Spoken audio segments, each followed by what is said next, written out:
In 4th grade, I met my best friend, Raylan. We instantly became close. When high school rolled around, everyone thought we were together, although we weren't. We did everything together, and absolutely could not be separated. Those were the good old times, when he was still alive. We were best friends until we were 24, about 3 years ago. One day we were hanging out at his place, and we heard the window shatter into 1,000 pieces. He insisted I stay in his room while he went to check it out. Not even a minute later, I heard gunshots, and I knew for a fact that he didn't own a gun. I came running into the living room, only to see nothing but Raylan's practically lifeless body on the floor, lying in a pool of his own blood. I remember screaming. Instantly I ran to him, praying that he wouldn't be dead. I could barely see him breathing, if I did at all. I called an ambulance and the police, begging them to hurry, desperate not to lose my best friend. I was also enraged at what the intruder did. Someone had shot Raylan. Someone had tried to kill him. And for what reason? The police and ambulance came as fast as they could. Raylan was rushed to the hospital. The police searched and searched, but just couldn't find the intruder who shot Raylan. I'm so deeply mad, even still, that they couldn't find him. I don't know why he had to be killed, why that person did it, and I'll never forgive them for what they did. This happened a while back, but I still miss him so very much. When Raylan was in the hospital, barely able to move, he was able to tell me something. I wish things didn't happen this way. I'm sorry, Peyton. Don't forget about me. I swear on my life I'll never forget you. I told him through sniffles, alongside tears and a shaky voice. He gave me his favorite necklace, so a part of him could stick with me forever. I still wear it, and I rarely take it off. Raylan was my everything, so it felt like a part of me fell apart when he passed. Around a year later, I was at home alone. I don't remember what I was doing, though. Suddenly, I heard my front door open up. I went to go check it out, but oddly enough, the door was still shut. I was confused. How had I heard it open, but never heard it shut? I put it to the back of my mind. Maybe I was hearing things. I had had a long and stressful week, so I needed a breather. I decided I wanted to get out of the house, and I chose Starbucks as my destination. I only remember this small detail because of what happened. After I got my order, I went back to my car and drank my coffee there. Suddenly, I began to hear tapping on my passenger side window. I looked over, but I didn't see anyone. Then I turned back to look in front of me, and I could have sworn I saw this figure. A figure that looked exactly like Raylan. He was there for a brief second and gone the next, but I swear to God, I saw my best friend. It didn't scare me. I smiled at the fact that I was able to see him again, even though it was so brief. I went back home soon after, smiling ear to ear all the way back. It was getting a little late, probably around 6:30, so I made some dinner. I wanted to make Raylan's favorite meal, and so I did. Shrimp Alfredo. He loved it so much, so just eating it made me tear up a little. While eating, I swear I heard a voice that sounded like Raylan, and to me it sounded like, I know you saw me. I miss you too, Peyton. I told my parents about it soon after dinner, and even they were happy about it. They also loved Raylan when he was alive. This whole experience made me quite happy, as I've missed him so much. Since then, I've seen him for a quick second in various places. Although this is quite a short experience, it sure gave me joy in a way. I'm glad I was able to see my best friend Raylan once more.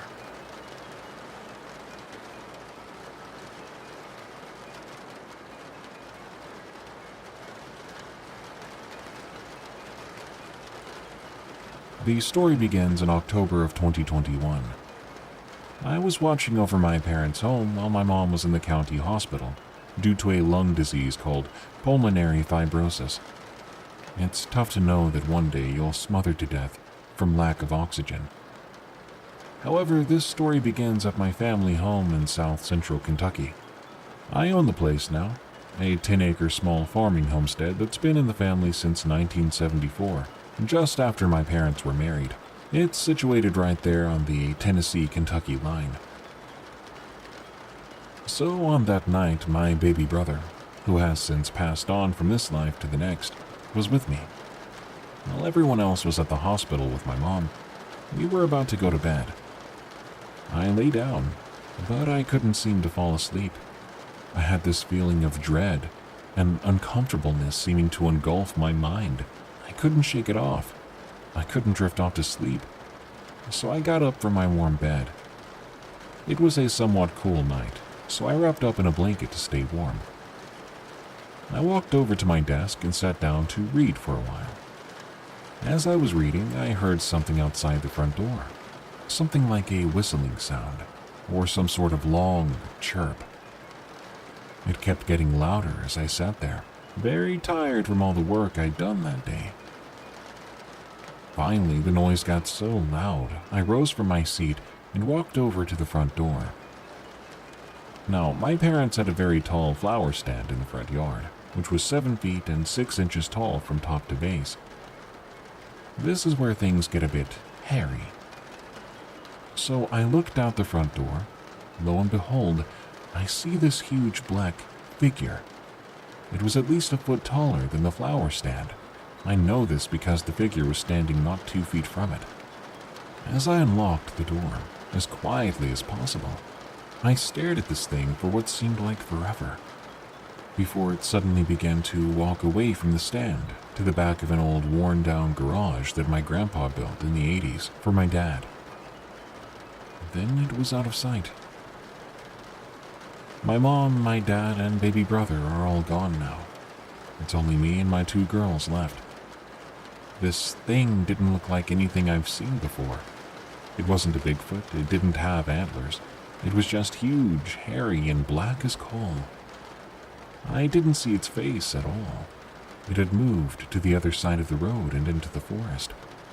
I've never seen this thing since then. If anyone has any information on this, let me know.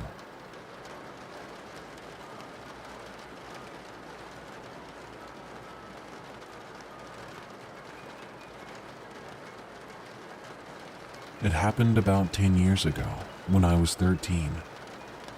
Hunting season had just started in central Missouri. My dad and I had left the house to go hunting, and he told me to watch and make sure our dog wasn't let back in the house, and instead followed us when we left. I looked back as he asked, but as I did, I saw a dog-like figure run across the road from the field in front of our house. I didn't really think much about this, though. We had a creek in our backyard, and we'd often see coyotes at it. Fast forward to that night. We didn't see any deer, so we had nothing to bring home. I went to sleep that day disappointed, as any country boy would do after waiting all day in a deer stand without seeing any deer. At around 1:30 a.m., I woke up. Our dog was scratching at the back door. When I let him in, I saw his tail tucked between his legs. And I saw something else then, too. A dog-like creature at the tree line. It was the same shape and outline as the coyote that I saw earlier. But now I got a good look at it, thanks to the full moon.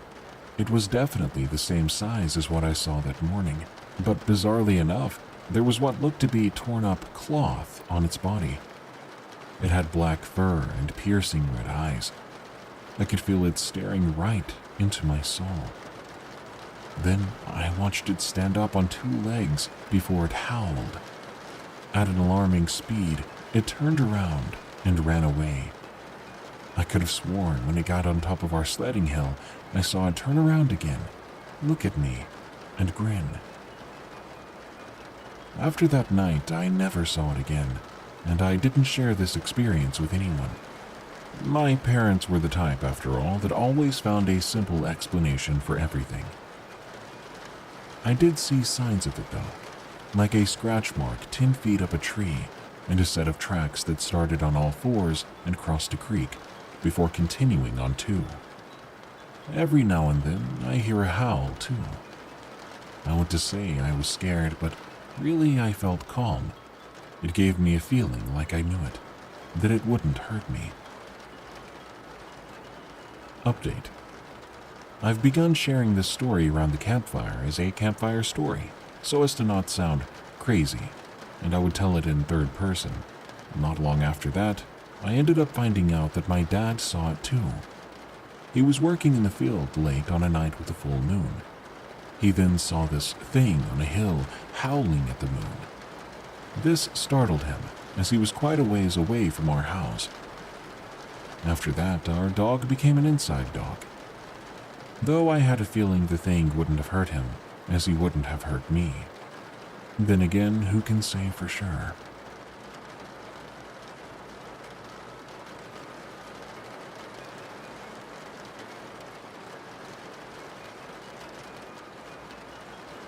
Before I begin this story, I want to say that this has been my first encounter with anything paranormal, and I live in central Czechia.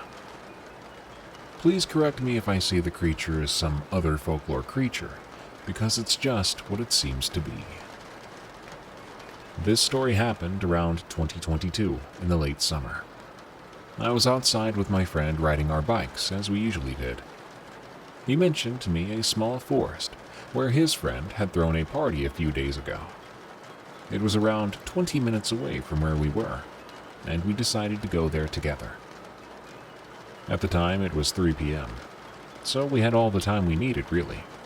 It was summer, after all. My friend, we'll call him Jay, and I went through the roads of the city and into a more rural part of the state I live in. Since there were no cars on the downhill road, he and I went as fast as we could. So instead of having to go for 20 minutes, we managed to get there in about 12.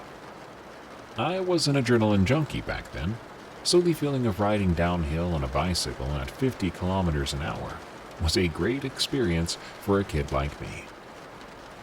We stopped at a small opening by the road.